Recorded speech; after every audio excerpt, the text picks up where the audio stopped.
సూర్యాపేట జిల్లా కోదాడలో మరోసారి కల్తీ నూనె కలకలం రేపింది. ఏపీ నుంచి ట్యాంకర్లలో తీసుకొచ్చి కల్తీ వంట నూనె విక్రయిస్తున్నారు. డబ్బాల్లో నింపుతూ స్థానిక వ్యాపారులు హోటళ్లకు సరఫరా చేస్తున్నారు అక్రమార్కులు. కొన్నాళ్లుగా విచ్చలవిడిగా ఈ కల్తీ నూనె దందా కొనసాగుతోంది. కల్తీ నూనెను వినియోగదారులకు అంటగడుతూ జనం ప్రాణాలతో చెలగాటమాడుతున్నారు. కల్తీ నూనె సీజ్ చేసి శాంపిల్స్ను సేకరించారు ఫుడ్ సేఫ్టీ అధికారులు. ఇదే అంశానికి సంబంధించి మరింత సమాచారం మా ప్రతినిధి అశోక్ అందిస్తారు. అశోక్, ఈ తంతు ఎంతకాలంగా సాగుతోంది? మీ దగ్గర ఎటువంటి ఇన్పుట్స్ ఉన్నాయి?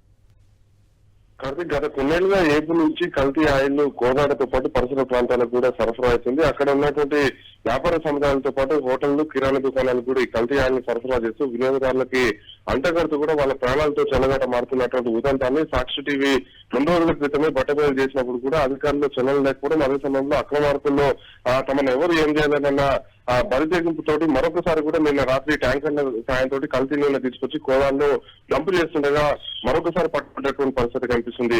గత కొన్నేళ్లుగా యథేచ్ఛగా సాగుతున్నప్పుడు కూడా అధికారులు తూతూ మంత్రంగా చర్యలు తీసుకుంటున్నారు. నిన్న సాక్షి టీవీ ఫుడ్ సేఫ్టీ అధికారుల దృష్టికి తీసుకెళ్తుంది. 2 రోజుల క్రితం పట్టుబడ్డటువంటి విషయంపై కేసు నమోదు చేశామని చెప్పి చెప్తున్నారు. ఫుడ్ సేఫ్టీ అధికారులు వచ్చి శాంపుల్ తీసుకెళ్లి మీరు తప్పిస్తే దాని మీద కేసు నమోదు చేయడం మాత్రం చేయలేదు. ఇంతవరకు వాళ్ళ మీద చర్యలు తీసుకోపోయినటువంటి పరిస్థితి ఉంది. తాజాగా నిన్న రాత్రి కూడా దాదాపు ఒక్కొక్క ఏదైతే క్యాన్ లో 40 లీటర్లు పడుతుంది. అందులో 30 నుంచి 40 క్యాన్ల వరకు కూడా ఈ కల్తీ ఆయిల్ డంప్ చేస్తున్నటువంటి ఉదంతం ఉంది. అదే సమయంలో అక్కడ డంప్ చేసిన తర్వాత మరొక ప్రాంతానికి వెళ్తున్నటువంటి క్రమంలో సమాచారం అందుకున్నటువంటి సాక్షి అక్కడికి వెళ్ళినటువంటి క్రమంలో ట్యాంకర్ తో సహా డ్రైవర్ పరారైపోయినటువంటి పరిస్థితి ఉంది. ప్రస్తుతం అయితే కోదాడ పరిసర ప్రాంతాల్లో ఈ కల్తీ నూనె గత కొన్నేళ్లుగా యథేచ్ఛగా సాగుతుంది. అధికారుల కనుసన్నలోనే ఇదంతా జరుగుతుందని చెప్పి ఆరోపణలు నేపథ్యంలో కల్తీ నూనెకి అటకట్ట వేయాల్సినటువంటి అవసరం ఉంది. ప్రధానంగా విజయవాడతో పాటు ఏలూరు లాంటి ప్రాంతాల నుంచి కల్తీ నూనెని తెలంగాణలోకి తీసుకొస్తున్నారు. ఇక్కడ అమ్మకాలు చేస్తున్నారని చెప్పేసి కూడా ఆరోపణలు నేపథ్యంలో పురుషాల విచారణ చేయాల్సినటువంటి అవసరం ఉంది. Karthik, thank you Ashok.